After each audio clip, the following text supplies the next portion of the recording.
Let's start with an almost daily increase of COVID-19 in the country. Tell us again the importance of social distancing. Okay, first, social distance is actually a phrase that refers to the level of acceptance people have for those outside their own social groups.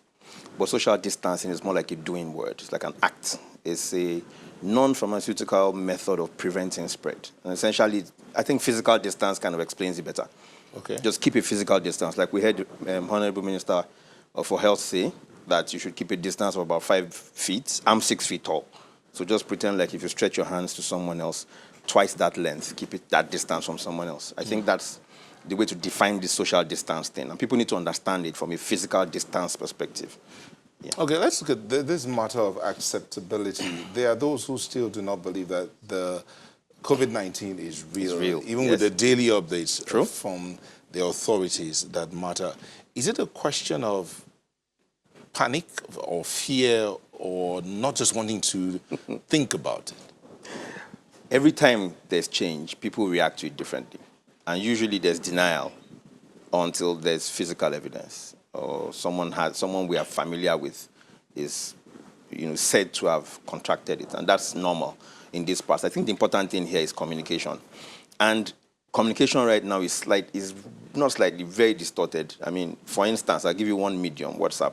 You get conflicting things there every day. People don't even know which one to believe or not believe on. I expect at this time, for instance, that a national orientation agency would be without rest, constantly taking information from the right sources and communicating it the right way to people. So Channel's doing a fantastic job of communicating. In fact, for us on the outside, we just wait until Channel says it, then we agree. That's like an endorsement for what is right or wrong.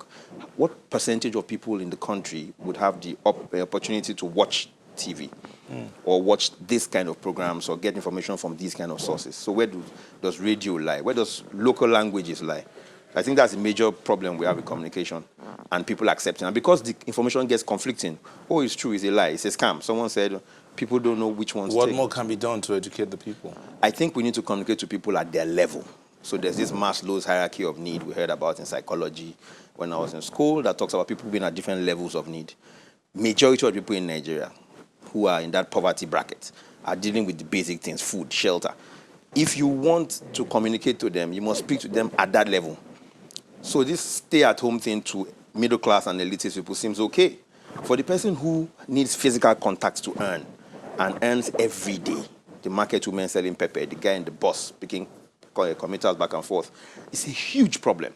He doesn't have reserve for 2 days in his house. So telling him to stay at home doesn't make sense to him yet until we communicate at his level and then begin to communicate other things alongside. So for instance, stay at home for 2 days. Would I ask you to go and begin to buy perishables? No.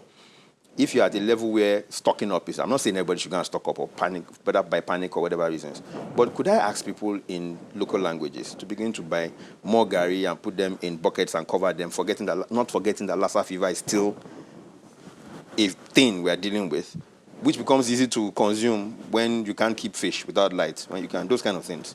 I think the communication should be tailored to the people. It's still a little bit elitist.